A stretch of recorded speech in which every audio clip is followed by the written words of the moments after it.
अगर आप ऊर्जा के इस आयाम को सक्रिय करते हैं तो जीवन के अन्य आयाम खुल जाएंगे। एक चीज यह है कि क्या आप उन आयामों के लिए तैयार हैं। कुंडलिनी योग मूल रूप से सबसे जोखिम भरा योग है। मैं जोखिम भरा इसलिए कह रहा हूं क्योंकि यह सबसे शक्तिशाली भी है। अगर आपको गहरी खाई में कूदना है तो या तो आपको पागल होना चाहिए या आपको किसी पर जबरदस्त भरोसा होना चाहिए।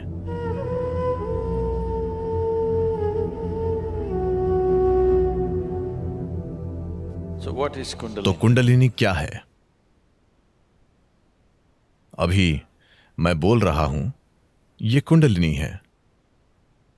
आप सतर्क हैं और सुन रहे हैं। अगर आप सतर्क होकर सुन रहे हैं, यह कुंडलिनी है।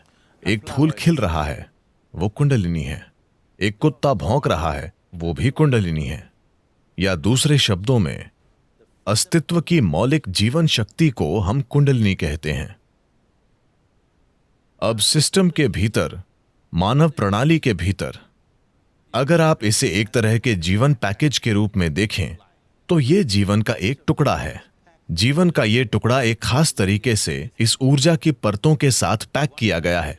ऊर्जा का एक आयाम तुरंत जीवित हो जाता है क्योंकि यह आपके अस्तित्व की प्रक्रिया के लिए जरूरी है। ऊर्जा के अन्य आयाम तब तक जीवित नहीं होंगे जब तक आप उनके बारे में कुछ नहीं करते, जब तक आप उनके बारे में जागरूक नहीं हैं और उन्हें एक खास तरीके से सक्रिय नहीं करते, तब तक वे अस्तित्व में नहीं आते। वे शांत रहते हैं। निष्क्रिय ऊर्जा उस ऊर्जा से बहुत बड़ी है जो अभी उपयोग में है।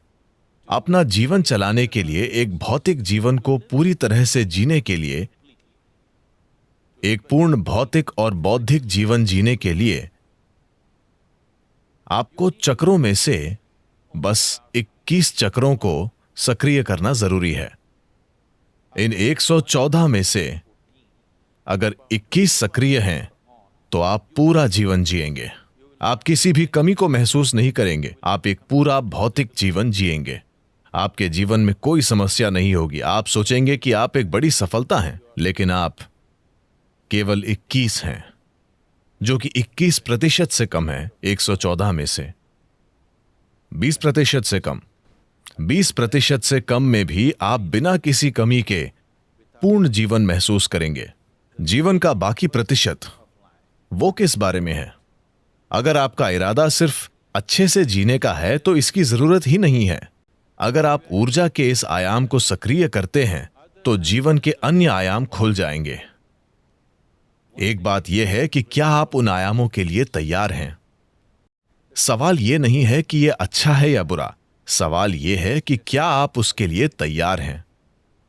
क्योंकि भले ही सबसे अच्छी चीजें आपके जीवन में आएं, पर आप उनके लिए तैयार न हों, तो यह आपके लिए अच्छा नहीं होगा। आपके अनुभव में यह अच्छा नहीं होगा। अगर कुछ आपके पास तब आया जब आप उसके लिए तैयार नहीं थे, है कि नहीं? अगर यह सबसे बड़ी चीज हो तो भी, शायद यह सबसे बड़ी चीज हो, पर यह तब आई जब आप तैयार नहीं थे, तो यह अच्छी बात नहीं है, है ना? तो क्या आप तैयार हैं? यह पहला सवाल है। अगर आप तैयार हैं तो हम इसके लिए क्या कर सकते हैं? हम इसे कैसे सक्रिय कर सकते हैं? ऐसा करने के कई तरीके हैं, कई तरीके। लेकिन कुंडलिनी योग अभ्यास से लोग परिचित हैं? ठीक है। कुंडलिनी योग, मैं किसी पर टिप्पणी नहीं कर रहा हूं। कुंडलिनी योग मूल रूप से सबसे जोखिम भरा योग है। मैं जोखिम भरा इसलिए कह रहा हूं क्योंकि यह सबसे शक्तिशाली भी है। सबसे शक्तिशाली हमेशा सबसे खतरनाक भी होता है, अगर गलत तरीके से किया जाए तो। अभी दुनिया में कई प्रकार की ऊर्जाएं हैं। बिजली को भी कई अलग अलग तरीकों से पैदा किया जा रहा है। एक तरीका है कि हम इसे परमाणु रिएक्टरों के माध्यम से करते हैं। यह ऊर्जा उत्पादन का सबसे कारगर तरीका है जिसे हम अभी जानते हैं, लेकिन यह सबसे खतरनाक तरीका भी है ना? जब चीजें गलत हो जाती हैं तो वे गंभीरता से गलत हो जाती हैं। जब चीजें सही होती हैं तो ये दुनिया में ऊर्जा का उत्पादन करने का वाकई सबसे आसान और अच्छा तरीका है, परमाणु ऊर्जा। लेकिन जब ये खराब हो जाता है तो ये वास्तव में इस तरह खराब हो जाता है कि आप इसे ठीक नहीं कर सकते। कुंडलिनी योग भी ऐसा ही है। ये सबसे शक्तिशाली है, पर यह सबसे खतरनाक है। जरूरी तैयारी और मार्गदर्शन के बिना, विशेषज्ञ मार्गदर्शन, निरंतर मार्गदर्शन और देखरेख के बिना किसी को कभी इसका प्रयास नहीं करना चाहिए। पर समस्या यह है कि इस पर किताबें लिखी गई हैं और सभी उच्चतम योग करना चाहते हैं। कोई भी ए से शुरू नहीं करना चाहता, सब जी के साथ वर्णमाला शुरू करना चाहते हैं।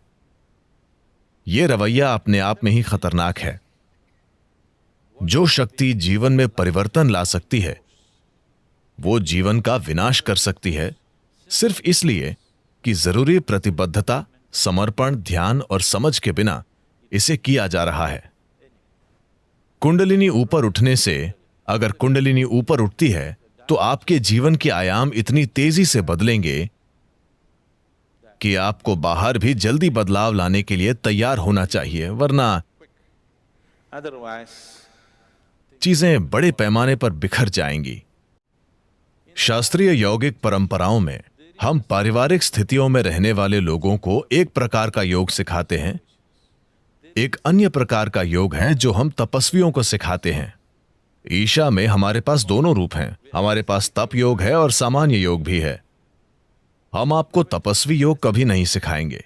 यह योग का सबसे शक्तिशाली तरीका है, लेकिन इसमें अनुशासन और फोकस की जरूरत होगी जो आप अपने सामान्य जीवन में नहीं कर पाएंगे। अगर आप उस तरह का योग करते हैं तो यह आपके बाहरी जीवन को तुरंत तोड़ फोड़ देगा। अब यह योग आपके जीवन में जोड़ तोड़ करने के लिए नहीं बनाया गया है, यह आपके जीवन को बेहतर बनाने के लिए बनाया गया है। जब जीवन बेहतर होता है, जब चीजें बेहतर होती हैं, आप अधिक पैसा कमाते हैं, आपका बिजनेस बेहतर हो रहा है, आपका पेशा बेहतर हो रहा है, आमतौर पर दुर्भाग्य से परम की तलाश करने की आपकी लालसा धीमी हो जाती है। हाँ, तो वास्तविक अर्थों में यह तरीका अच्छा नहीं है, पर यह आज की दुनिया में काम करने का एकमात्र तरीका है, और यह एकमात्र तरीका है जो अधिकांश लोगों के लिए कारगर होता है। बहुत कम लोगों के लिए हम इसे अन्य तरीकों से कर सकते हैं। हम इन सभी चीजों को दरकिनार कर सकते हैं और बस बहुत ही शक्तिशाली तरीके से काम कर सकते हैं, पर यह उनके आसपास के सभी सामाजिक ढांचों को खत्म कर देगा जो हर किसी के लिए अच्छा नहीं है। तो ये विभिन्न आयाम हैं। अगर कुंडलिनी योग का अभ्यास करना है तो आपको एक निश्चित प्रकार के वातावरण में होना चाहिए। आप सामाजिक परिस्थितियों में रहकर कुंडलिनी योग नहीं कर सकते, वरना कुंडलिनी योग के नाम पर आप कुछ सरल कर रहे हैं, क्योंकि कुंडलिनी योग आपको कुछ दिनों के भीतर बदल सकता है।